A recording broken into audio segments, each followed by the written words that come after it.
예, 할렐루야 반갑습니다. 여호와의 말씀을 듣지 못한 기갈이라는 제목으로 하나님 말씀 함께 나누겠습니다.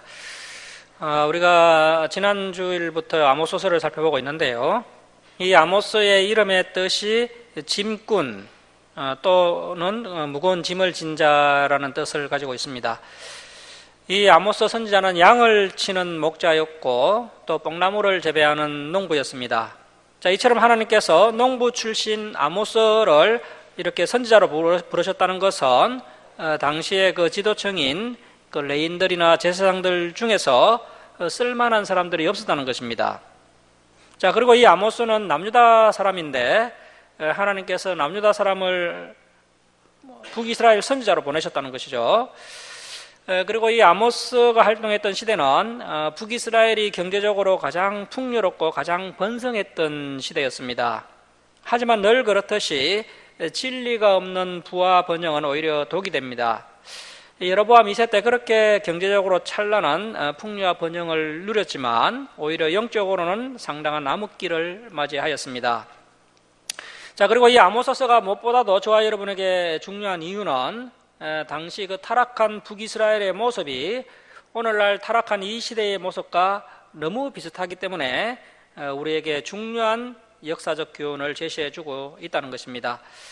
이 아모스가 북이스라엘에 가서 가장 먼저 북이스라엘의 그 주변 나라의 죄를 지적합니다. 그래서 1장 3절 이하부터 다메섹, 가사, 두로, 에돔, 암몬, 모압, 남유다의 죄를 차례대로 지적을 합니다. 그리고 이제 2장 6절부터는 북이스라엘의 죄를 지적하고 책망하는 것을 볼 수 있습니다. 이 농부 출신 아모스가 북이스라엘 사람들에게 가서 소리 높여 외칩니다. 회개하고 하나님께로 돌아오라. 하나님을 찾으라. 그렇지 않으면 큰 지진이 일어나고 하나님의 심판을 받게 될 것이다 라고 경고합니다. 자, 그리고 이 아모스서의 가장 중요한 주제가 되는 말씀이 아모스서 5장 24절 말씀입니다. 우리 아모스 5장 24절 말씀 다시 한번 보도록 하겠습니다. 자, 5장 24절 우리 한 목소리로 함께 읽겠습니다. 자, 시작. 오직 정의를 물같이 공의를 마르지 않는 강같이 흐르게 할지어다. 자, 이 말씀이 아모스서의 주제입니다. 하나님의 선택된 백성인 북이스라엘 백성들이 오히려 이방 나라들보다 더 세속적이고 더 타락을 했다는 겁니다.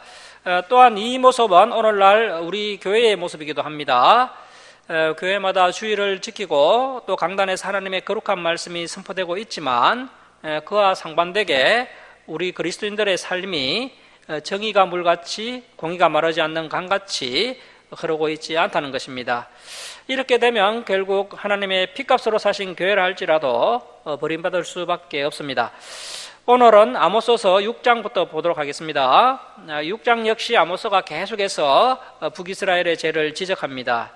특히 북이스라엘의 지도자들이 문제라고 하고 있습니다. 자, 아모스서 6장 1절 말씀 보십시오. 하 있을진저 시온, 이 시온은 남유다 예루살렘을 말하는 거죠. 예루살렘에서 교만한 자. 자, 이 아모스가 남유다 출신인데요. 그래서 이제 북이스라엘의 죄를 지적하면서 남유다의 죄도 함께 지적하고 있습니다. 자, 예루살렘에서 교만한 자와 또 사마리아산, 북이스라엘 사마리아입니다. 북이스라엘 사마리아에서 마음이 든든한 자, 곧 백성들의 머리인 지도자들이여, 이스라엘 집이 그들을 따르는도다. 그래서 이제 지도자들의 죄가 문제라는 거죠. 당시 여로보암 2세 때 경제적, 정치적, 군사적으로 번성했던 시대이기 때문에 이 북이스라엘 그 사마리아 지도자들의 마음이 아주 든든했다는 것입니다. 하지만 우리가 명심해야 할 것은 이렇게 정치적, 경제적, 군사적으로 번성을 하면 그래서 이제 정점에 다다르게 되면 그 이후에는 반드시 내리막이 있다는 것입니다. 우리가 역사를 살펴보면 이 내리막이 시작될 때 그 내리막이 연착륙이 되는 것이 아니라 항상 경착륙이 되는 것을 볼 수 있습니다. 그야말로 순식간에 곤두박질 치게 되는 것을 볼 수 있는데요. 그래서 이제 곤두박질 치기 전에 하나님의 사람들이 하나님의 지혜를 가지고 미리 대비를 잘 해야 합니다. 자, 6장 2절 말씀 보십시오. 너희는 갈레, 이 갈레는 고대 바벨론 성읍 중에 하나인데요. 그 니모롯이 신할 땅에 건설한 그 고대 바벨론 성읍 중 하나인 그 갈레로 건너가 보고 거기에서 큰 하맛, 이 하맛은 아람의 대표적인 도시입니다. 이 아람을 또 수리아라고 부르기도 하는데요. 오늘날 시리아를 말하는 것입니다. 자, 아람의 도시 하맛으로 가고 또 블레셋 사람의 가더, 이 가더는 또 블레셋 5성읍 중에 하나인데요. 가도로 내려가라. 너희가 이 나라들보다 나으냐? 그 영토가 너희 영토보다 넓으냐? 자, 고대 근동 시대에 소문난 성읍인 그 갈레아 하맛 그리고 가더라는 도시가 있었는데요. 자, 그런데 이스라엘이 하나님으로부터 받은 이 가나안 땅은 그 갈레아 하맛과 가드보다도 더 좋은 땅입니다. 이런 좋은 가나안 땅을 받았음에도 불구하고 너희가 그 은혜에 합당하게 행하지 못하고 어떻게 이럴 수가 있느냐 하면서 지금 책망을 하고 있는 것입니다. 자, 그리고 현재 이 아모스가 이야기를 할 때 이 갈레는 이미 이제 아수르에게 멸망을 당했고요. 그리고 하맛은 여로보암 2세에 의해서 멸망을 당했고, 가드는 또 남유당 우시아에 의해서 멸망을 당한 상태였습니다. 그래서 이제 2절 말씀은 이런 배은망덕한 북이스라엘이 이 새 성읍처럼 비참하게 멸망당하게 될 것이다, 이렇게 경고를 하고 있는 것입니다. 자, 3절 말씀 보십시오. 너희 북이스라엘은 흉한 날, 멸망의 날이 멀다. 자, 그래서 당시 북이스라엘 사람들은 이렇게 이야기했다는 것이죠. 우리 북이스라엘이 지금 이렇게 잘 나가고 있는데 멸망의 날이 오겠느냐? 멸망의 날이 멀다. 전혀 걱정할 것 없다. 자, 그래서 흉한 날이 멀다 하여 포악한 자리로 가까워지게 하고 하나님의 심판이 없다고 하면서 악한 짓을 계속 했다는 것입니다. 그러면서 지도자들의 삶이 얼마나 사치스러웠느냐 하면, 자, 6장 4절 말씀 보십시오. 상하상에 누우며, 오늘날 뭐 최고급 물침대라 할 수 있겠죠. 상하상에 누우며 침상에서 기지개 켜며 양떼에서 어린 양과 우리에서 송아지를 잡아서 먹고, 그래서 가장 연하고 좋은 송아지 고기를 먹고 빗바 소리에 맞추어 노래를 지절거리며 다윗처럼 자기를 위하여 악기를 제조하며 대접으로 포도주를 마시며 귀한 기름을 몸에 바르면서, 요셉 북이스라엘입니다. 북이스라엘의 환난에 대하여는 근심하지 아니하는 자로다. 자, 분명히 하나님께서 이렇게 심판을 예고했음에도 불구하고 이렇게 북이스라엘 지도자들이 타락하고 쾌락을 추구하면서 살아가고 있습니다. 앞으로 다가올 하나님의 심판과 환난에 대해서는 전혀 관심이 없습니다. 자, 7절 말씀 보십시오. 그러므로 그들이 이제는 사로잡히는 자 중에 앞서 사로잡히리니 기지개 켜는 자의 떠드는 소리가 거치리라. 만군의 하나님 여호와의 말씀이니라. 주 여호와가 당신을 두고 맹세하셨노라. 자, 하나님께서 맹세하셨으니 반드시 이루어지게 되겠죠. 내가 야곱의 영광을 싫어하며 그 궁궐들을 미워하므로 이 성읍과 거기에 가득한 것을 언수에게, 아수르입니다, 아수르에게 넘기리라 하셨느니라. 한 집에 10사람이 남는다 하여도, 그래서 이제 한 거문의 사람들이 거의 다 죽고 한 10명 정도 살아남는다 하여도 그들마저 다 죽을 것이라. 죽은 사람의 친척 곧 그 시체를 불사를 자가 그 뼈를 집 밖으로 가져갈 때에 그 집 깊숙한 곳에 있는 자에게 묻기를 아직 더 있느냐 하면 대답하기를 없다 하리니, 그가 또 말하기를 잠잠하라. 우리가 여호와의 이름을 부르지 못할 것이라 하리라. 보라, 여호와께서 명령하심으로 타격을 받아 큰 집은 갈라지고 작은 집은 터지리라. 자, 21절 이야기가 무슨 이야기입니까? 앞으로 2년 후에 큰 지진이 일어나게 된다는 것입니다. 자, 그래서 이스라엘이 멸망당하기 전에 큰 지진이 있게 될 것이고요. 그 지진 후에 약 30년 정도 더 지나면 북이스라엘은 아수르에게 완전히 멸망당하게 될 것이고, 그때 많은 사람들이 죽게 된다는 것입니다. 이러한 북이스라엘의 심판이 계속해서 선포되고 있습니다. 자, 12절 말씀 보십시오. 말들이 어찌 바위에서 달리겠으며 소가 어찌 거기 그 바위에서 밭갈겠느냐. 그러니까 뭐 도저히 상상할 수도 없는 그런 비상식적인 일들이 현재 북이스라엘에 계속 일어나고 있다는 것입니다. 자, 그런데 너희는 정의를 썰개로 바꾸며 공의의 열매를 쓴 쑥으로 바꾸며 허무한 것을 기뻐하며 이르기를 우리는 우리의 힘으로 뿔, 자, 이 뿔은 부와 번영을 말합니다. 부와 번영들을 취하지 아니하였느냐 하는도다. 당시 사람들의 가장 큰 뿔, 가장 큰 자랑거리는 부와 번영이었다는 겁니다. 부와 번영이 북이스라엘 사람들의 최고의 관심사였고 최고의 기쁨이었습니다. 오늘날 현대인들의 가장 큰 관심사, 가장 큰 기쁨 역시 바로 이 부와 번영입니다. 자, 14절 말씀 보십시오. 14절 우리 함께 읽겠습니다. 자, 시작. 만군의 하나님 여호와의 말씀이니라. 이스라엘 족속아, 내가 한 나라를 일으켜 너희를 치리니 그들이 하맛 어기에서부터 아라바 시내까지 너희를 학대하리라 하셨느니라. 그래서 아모스가요, 이제 아수르를 통해서 북이스라엘 전체 영토가 짓밟히게 될 것이다, 이렇게 경고를 하고 있습니다. 자, 이제 7장 이하는 아모스가 한상 4가지를 보게 되는데요. 자, 7장 1절 보십시오. 첫 번째 한상입니다. 주 여호와께서 내게 보이신 것이 이러하니라. 앙이 풀을 벤 후 풀이 다시 움돋기 시작할 때 주께서 메뚜기를 지으시매 메뚜기가 땅의 풀을 다 먹은지라. 내가 이르되 주 여호와여 청하건대 사하소서.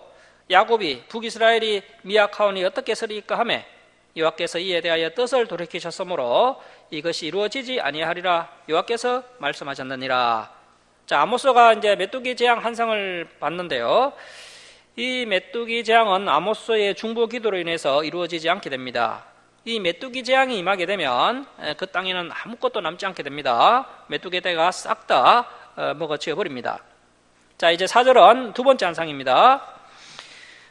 주 여호와께서 또 내게 보이신 것이 이러하니라. 주 여호와께서 명령하여 불로 징벌하게 하시니 불이 큰 바다를 삼키고 육지까지 먹으려 하는지라. 이에 내가 이르되 주 여호와여 청하건대 그치소서. 야곱이 미약하오니 어떻게 서리이까 하매 주 여호와께서 이에 대하여 뜻을 돌이켜 주 여호와께서 이르시되 이것도 이루지 아니하리라 하시니라. 자, 이렇게 해서 이제 아모스가 하나님 앞에 엎드려 기도함으로 메뚜기 재앙 그리고 불재앙이 넘어가게 됩니다. 이제 7절 이하는 세 번째 한상입니다. 하지만 이 세 번째 재앙은 아모스가 막지를 못합니다. 자, 7절 말씀 보십시오. 또 내게 보이신 것이 이러하니라. 다림줄, 이 다림줄은 이제 벽돌을 쌓을 때 그 줄을 달아서 수직을 재는 그 줄을 말하는 것입니다. 그 줄로 현재 북이스라엘을 평가하겠다는 것입니다. 자, 그런데 이 하나님의 추는요, 시대와 환경과 여건과 상관없이 동일하고 공평한 추라는 것입니다. 그래서 이제 다림줄을 가지고 쌓은 단계 때 주께서 손에 다림줄을 잡고 서셨더니 여호와께서 내게 이르시되 아모스야, 내가 무엇을 보느냐? 내가 대답하되 다림줄이니이다. 주께서 이르시되 내가 다림줄을 내 백성 북이스라엘 가운데 두고.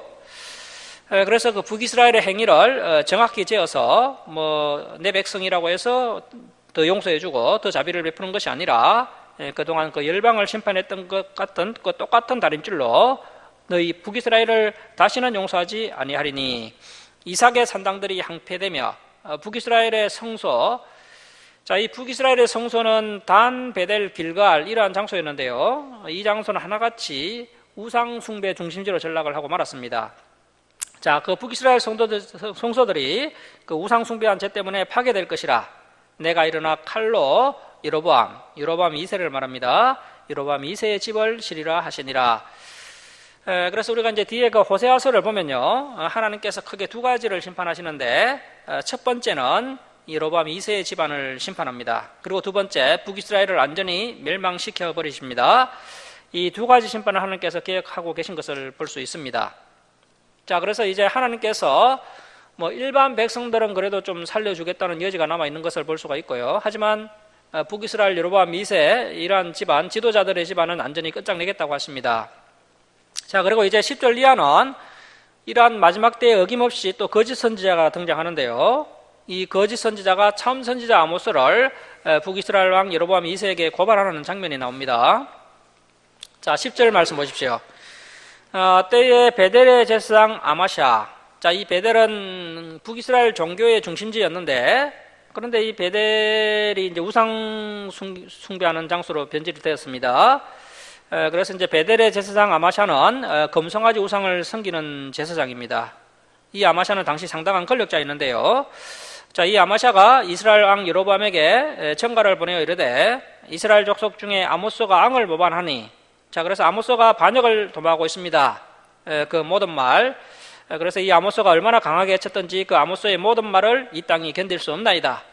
아모스가 말하기를 여로보암 2세는 칼에 죽겠고 북이스라엘은 반드시 사로잡혀 그 땅에서 떠나겠다 하나이다. 아마샤가 또 아모스에게 이르되 선견자야, 너는 남유다 출신이 아니냐? 너의 고향 남유다 땅으로 도망하여 가서 거기에서나 떡을 먹으며 거기에서나 예언하고 다시는 그 북이스라엘 베델에서 예언하지 말라. 이는 앙의 송소여 나라의 궁궐임이니라. 그래서 주제넘게 북왕국 베델에 와서 함부로 예언하지 말고 너의 고향 남유다로 돌아가라. 이렇게 이 아마샤 제사장이 이야기하고 있습니다. 자, 14절입니다. 아모스가 아마샤에게 대답하여 이르되 나는 선지자가 아니며 선지자의 아들도 아니라 나는 목자요 뽕나무를 재배하는 자로서. 자, 아모스의 신분이 나오고 있죠. 이 아모스는 양을 치는 목자였고 뽕나무를 재배하는 농부였습니다. 자, 15절입니다. 양떼를 따를 때에 여호와께서 나를 데려다가 여호와께서 내게 이르시기를 가서 내 백성 그 북이스라엘에게 예언하라 하셨나니. 자, 그러니까 아모스가 이야기하기를 아모스 자신은 목자 출신이고 뽕나무를 재배하는 농부 출신이기 때문에 본래 이러한 예언을 할 사람이 아니라는 것을 본인이 이렇게 인정을 하고 있습니다. 하지만 이렇게 이제 아모스가 양을 치고 있는데 갑자기 하나님께서 가서 내 백성 북이스라엘에게 예언하라 이렇게 말씀하셨기 때문에 내가 지금 이렇게 북이스라엘에 와서 선지자의 사명을 감당하고 있다. 이렇게 아모스가 이제 아마샤에게 항변을 하고 있습니다. 자, 16절입니다. 이제 너 아마샤는 여호와의 말씀을 들을지니라. 자, 이 아마샤가 괜히 아모스를 책망했다가요 국물도 못 건집니다. 내가 이러기를 이스라엘에 대하여 예언하지 말며 이삭의 집을 향하여 경고하지 말라 하므로 여호와께서 이와 같이 아마샤 너에게 말씀하시기를 내 아내는 성읍 가운데에서 창녀가 될 것이요 내 자녀들은 칼에 엎드러지며 내 땅은 청량하여 나누어질 것이며. 그래서 다 빼앗기게 된다는 거죠. 너는 더러운 땅 아수르에서 죽을 것이요 북이스라엘은 반드시 사로잡혀 그의 땅에서 떠나리라 하셨느니라. 자, 이제 네 번째 한상이 나오는데요. 8장입니다. 8장 1절 말씀 보십시오. 주 여호와께서 내게 아모스에게 이와 같이 보이셨느니라. 보라, 네 번째 한상입니다. 여름가일 항주리이니라. 그가 말씀하시되 아모스야 내가 무엇을 보느냐. 내가 이르되 여름가일 한강주리니이다 하매 여호와께서 내게 이르시되 내 백성 이스라엘의 끝이 그 강주리에 있는 그 가일을 추수할 때가 이르렀은적 내가 다시는 그를 용서하지 아니하리니 그날의 궁전의 노래가 애곡으로 변할 것이며 곳곳에 시체가 많아서 사람이. 자, 그래서 이제 장사를 치러주는 것도 생각 못하고요 잠잠히 그 시체들을 내어버리리라. 주 여호와의 말씀이니라. 가난한 자를 삼키며 땅에 힘없는 자를 망하게 하려는 자들아 이 말을 들으라. 너희가 이러기를 얼삭이 언제 지나서 우리가 곡식을 팔며 안식일이 언제 지나서 우리가 밀을 내게 할꼬. 그러니까 당시에 이 권력자들 부자들은 뭐 이런 얼삭과 안식일 같은 그 하나님께 드리는 이러한 절기가 귀찮고 또 번거롭다라고 생각을 했다는 것입니다. 이 시간에 좀 더 경제활동을 하면 더 많은 이득을 취할 수 있을 텐데 하면서 이런 불평을 하고 있다는 것이죠. 그리고 그들이 또 돈도 부정직하게 봅니다. 자, 5절 하반절 계속 보시면 에바, 이 에바는 이제 곡식의 양을 측정하는 도구입니다. 오늘날 뭐 대나 말 같은 것들을 말하는 것이고요. 자, 그래서 에바를 작게 하고 세겔, 이 세겔은 당시 이제 합해 있는 그 은의 무게 단위인데요. 세겔을 크게 하여 거짓 저울로 속이며.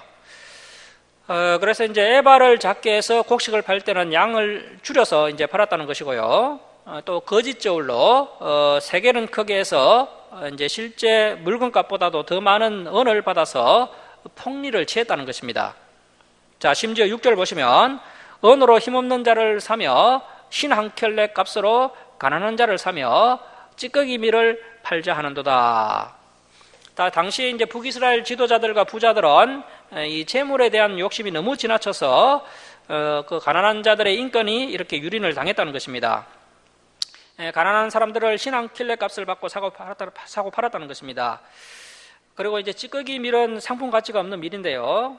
이에는 좋은 밀을 얹고 밑에는 찌꺼기 밀을 깔아서 팔았다는 것입니다. 돈이 된다면 무엇이든지 하는 세상이 되었다는 것이죠. 지금 이 북이스라엘이 저지르고 있는 온갖 악행들은 하나같이 그 하나님의 말씀을 어기고 있는 것입니다. 자, 이렇게 북이스라엘이 계속해서 하나님과 맺었던 그 시내산 언약을 파기했기 때문에 그 언약을 파기한 결과로 결국 이 북이스라엘이 심판을 받게 되는 것입니다. 자, 7절 말씀 보십시오.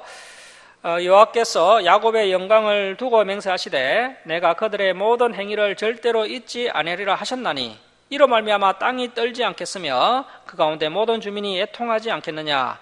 온 땅이 강에 넘친같이 솟아오르며 애국강같이 뛰놀다가 낮아지리라. 그래서 이제 이 말씀은 이제 북이스라엘에 큰 지진이 일어날 것을 예언하는 그런 말씀이 되겠습니다. 자, 9절 말씀 보십시오. 주 여호와의 말씀이니라. 그날에 내가 해를 대낮에 지게 하여 백주의 땅을 캄캄하게 하며 너희 절기를 애통으로 너희 모든 노래를 애곡으로 변하게 하며 모든 사람에게 굵은 배로 허리를 동이게 하며 모든 머리를 대머리가 되게 하며 독자의 죽음으로 말미암아 애통하듯 하게 하며 결국은 공관날과 같게 하리라. 자, 이제 아모스가 결론적으로 무슨 말을 하느냐면, 자, 11절부터 13절까지 박수를 치시고 별표를 해 놓습니다. 자, 우리 11절 말씀 우리 함께 읽겠습니다. 자, 시작. 주 여호와의 말씀이니라. 보라, 날이 이를지라. 내가 기근을 땅에 보내리니 양식이 없어 주림이 아니며 물이 없어 가람이 아니요 여호와의 말씀을 듣지 못한 기갈이라. 자, 이 북이스라엘 말기의 가장 대표적인 특징이 하나님의 참된 말씀을 들을 수 없는 시대였다는 것입니다. 거짓 선지자들은 많았지만 하나님의 말씀을 바르게 전하는 참된 선지자는 찾기 어려운 시대였습니다. 아모스나 호세아 같은 그 소수의 선지자만 하나님의 바른 말씀을 선포하고 있었습니다. 북이스라엘 마지막 때와 마찬가지로 앞으로 이제 우리 시대에도 마지막 때가 되면 이제 진리를 바르게 가르치는 교회를 찾아보기 어려운 그런 시대가 될 것입니다. 하나님의 진리의 말씀을 들을 수 없는 시대가 되었다는 것은 그만큼 시대가 타락하였다는 것을 의미하는 것이고요. 또 하나님께서 그들을 떠나셨다는 것을 의미합니다. 그래서 매우 심각한 상황임을 알아야 한다는 것이죠. 사람이 물을 마시지 못하면 죽는 것처럼 하나님의 말씀을 듣지 못하는 시대가 되었다는 것은 이미 그 사람들은 영적으로 죽었다는 것을 의미합니다.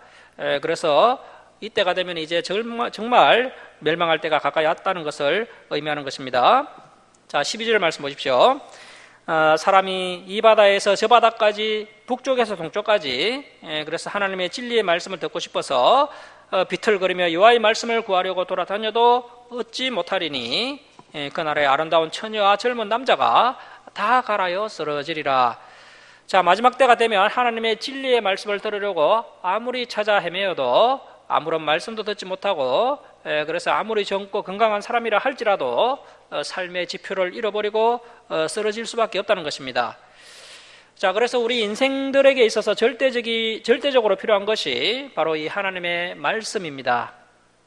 예수님께서도 사탄의 시험을 받으시면서 사람이 떡으로만 살 것이 아니요 하나님의 입으로 나오는 모든 말씀으로 살 것이라고 말씀하셨습니다. 사랑하는 여러분, 사람이 떡으로 물질로만 사는 것 같지만 그렇지 않습니다. 사람은 떡으로만 사는 것이 아니라 하나님의 말씀으로 사는 것입니다. 하나님의 말씀이 없다면 사람이 살아갈 의미와 살아갈 에너지가 바닥나는 것입니다. 그런 관점에서 오늘날 저와 여러분이 이러한 말씀의 기갈 시대에 살아가고 있는데 저와 여러분이 이 주사랑교회를 만나서 이 진리의 말씀을 이렇게 접하고 있다는 것이 정말 하나님의 귀한 은혜라는 것입니다. 자, 14절 말씀 보십시오. 사마리아에 제된 우상을 두고 맹세하여 이르기를 다나 내 신들이 살아있음을 두고 맹세하노라 하거나 브엘세바가 이하는 것이 살아있음을 두고 맹세하노라 하는 사람은, 자, 그래서 이러한 우상을 의지하고 하나님보다 더 소중한 다른 것을 의지하고 섬기고 있는 사람들은 결국 엎드러지고 다시 일어나지 못하리라. 그래서 하나님보다도 더 귀중하게 여기는 것이 지금 우리에게 있다면 오늘 이 순간 우리가 다 내려놔야 합니다. 자, 이제 9장 1절 말씀 보십시오. 내가 보니 주께서 제단 곁에 서서 이르시되 기둥머리를 쳐서 문지방이 움직이게 하며 그것으로 부서져서 무리의 머리에 떨어지게 하라. 이것은 지진을 이야기하는 걸로 보입니다. 내가 그 남은 자를 칼로 죽이리니. 자, 그래서 일단 2년 후에는 이제 지진이 먼저 일어나게 되고요. 그로부터 이제 30년 후에 아수르에 의해서 북이스라엘은 망하게 될 것을 예언하고 있는 것입니다. 자, 계속 보십시오. 그 중에서 한 사람도 도망하지 못하며 그 중에서 한 사람도 피하지 못하리라. 그들이 파고 서울로 들어갈지라도 내 손이 거기에서 붙잡아 낼 것이요 하늘로 올라갈지라도 내가 거기에서 붙잡아 내릴 것이며 갈멜산 꼭대기에 숨을지라도 내가 거기에서 찾아낼 것이요 내 눈을 피하여 바다 밑에 숨을지라도 내가 거기에서 뱀을 명령하여 그 죄인들을 물게 할 것이요 그 원수 앞에 사로잡혀 갈지라도 내가 거기에서 칼을 명령하여 죽이게 할 것이라 내가 그들에게 주목하여 할을 내리고 복을 내리지 아니하리라 하시니라. 주 만군의 여호와는 땅을 만져 녹게 하사 거기 거주하는 자가 애통하게 하시며 그 온 땅이 강에 넘침같이 솟아오르며 애국강같이 낮아지게 하시는 이요 그의 궁전을 하늘에 세우시며 그 궁창의 기초를 땅에 두시며 바닷물을 불러 지면에 쏟으시는 이니 그 이름은 여호와시니라. 여호와의 말씀이니라. 이스라엘 자손들아 너희는 내게 구스 족속 같지 아니하냐. 자, 이 구스 족속은 함의 후손이죠. 그래서 함의 후손이고 또 이 사람들은 검은 피부를 가진 사람들인데요. 이스라엘 백성들이 이제 당시 그 구스 족속들을 검은 피부를 가졌다고 함의 자손이라고 해서 이제 경멸의 대상으로 여겼다는 겁니다. 마찬가지로 이제 이스라엘 너희들이 그 구스 족속처럼 경멸의 대상이 될 것이다. 이렇게 말씀하고 있는 겁니다. 자, 7절 중반절 계속 보시면 내가 이스라엘을 애굽 땅에서 블레셋 사람을 갑돌, 이 갑돌은 그레데 섬인데요. 블레셋 족속의 발상지입니다. 자, 갑돌에서 그래서 이제 블레셋 사람들을 갑돌에서 또 아람 사람을 기르는 이제 아람 족속의 조상들이 살던 곳입니다. 그 아람 사람을 기르에서 올라오게 하지 아니하였느냐. 자, 이것이 무슨 뜻이냐면 그야말로 그 출애굽 사건은 하나님의 놀라운 섭리와 놀라운 계획이었던 것이죠. 430년 만에 애굽에서 이제 출애굽하게 하신 것은 이스라엘의 여러 기적과 이적 중에서 가장 큰 기적이며 가장 기념비적인 사건이었습니다. 자, 그런데 그 이스라엘 백성들이 그 놀라운 출애굽의 은혜를 경험했음에도 불구하고 그 이스라엘이 하나님의 뜻에 부응하지 못하고 오히려 이방인들보다 더 악해져서 심각하게 타락해 버렸기 때문에 그 이스라엘의 출애굽의 역사는 더 이상 특별한 의미가 없다는 것입니다. 뭐 블레셋 사람들이 갑돌에서 나오게 된 것이나 뭐 아람 사람이 기로에서 올라오게 된 것과 그 이스라엘 백성들의 그 출애굽했던 그 사건과는 뭐가 다르냐는 것입니다. 뭐 별 의미가 없다는 것이죠.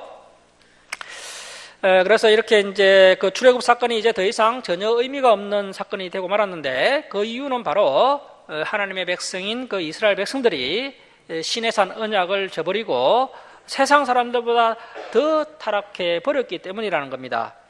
이러한 책망을 하나님께서 지금 울분 섞인 감정을 가지고 토로를 하고 계십니다. 자, 8절 말씀 보십시오.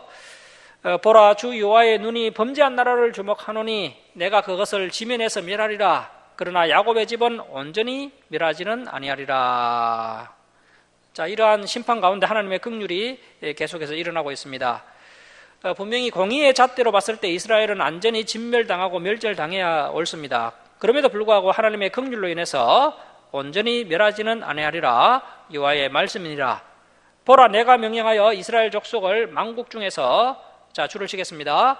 채질하기를 채로 채질한 같이 하려니와 그 한 알갱이도 땅에 떨어지지 아니하리라. 그래서 이러한 참 큰 환난을 통해서 단 한 사람의 의인도 땅에 떨어지지 않게 될 것이다 라고 말씀하고 있습니다.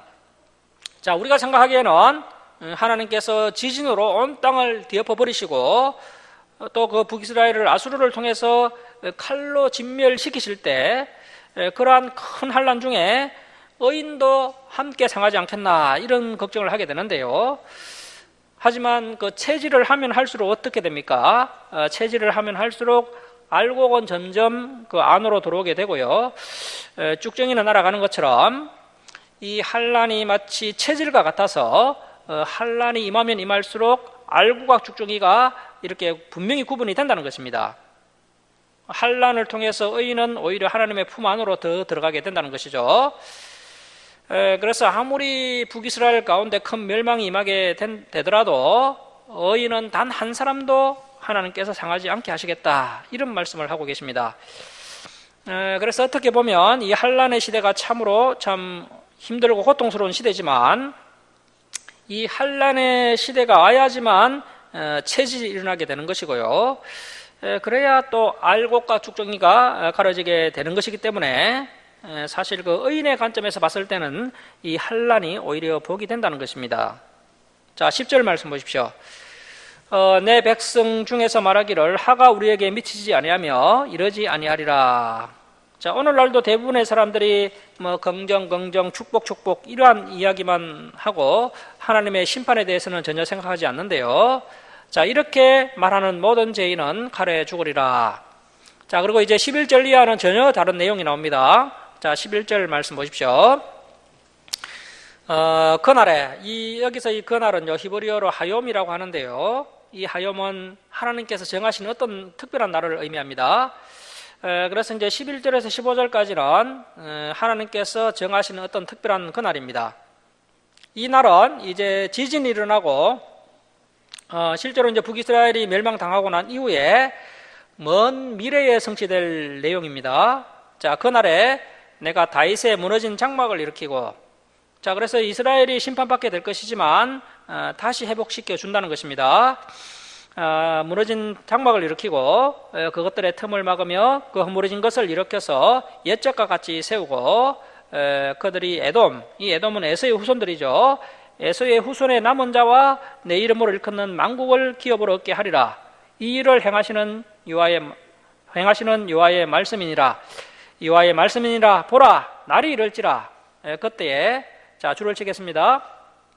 파종하는 자가 곡식 수수하는 자의 뒤를 이으며 포도를 밟는 자가 씨 뿌리는 자의 뒤를 이으며, 그래서 심고 거둠이 엄만하게 지속되면서 이스라엘의 평화가 일어나게 될 것이다, 이런 말씀을 하고 있습니다. 자, 산들은 단포도주를 흘리며 작은 산들은 녹으리라. 여기까지 줄을 쳐놓습니다. 자, 현재 그 이스라엘에 가보면요, 이 아모스 9장 끝에 예언하고 있는 이 내용들이 다 성취가 되었다는 것을 확인할 수 있습니다. 그래서 작은 산들은 녹으리라고 되었는데요, 이스라엘에 가면요, 작은 산들을 다 깎아서 농지로 다 만들어 버렸습니다.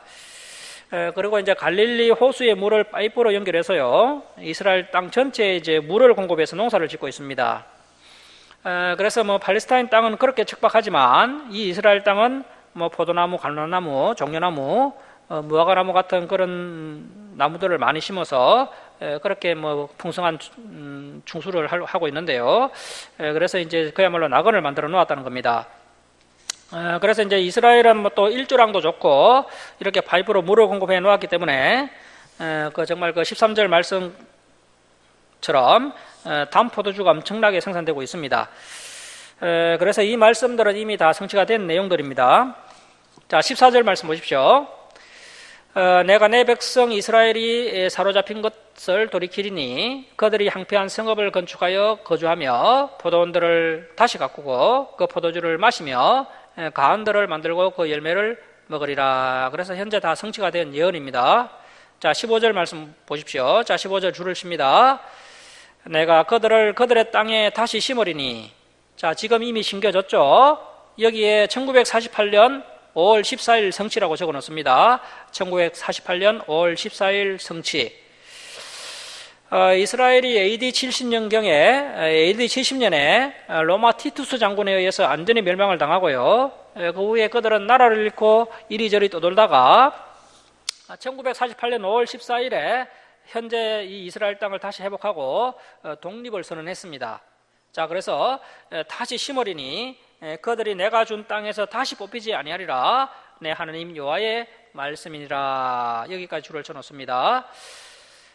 이 예언의 말씀대로 이스라엘이라는 나라가요, 1900년 만에 이렇게 이제 완전히 회복이 되게 됩니다. 그리고 현재 다시 회복된 이 이스라엘은 인류 역사 종말의 때까지 망하지 않는다고 말씀하고 있습니다.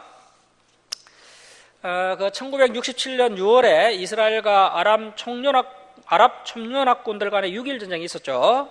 그때 이제 대부분의 사람들은 뭐 이스라엘이 1948년에 기적적으로 회복되었지만 그 1967년 6월에 6.1 전쟁으로 인해서 이스라엘은 완전히 망하게 될 것이다 라고 생각을 했습니다.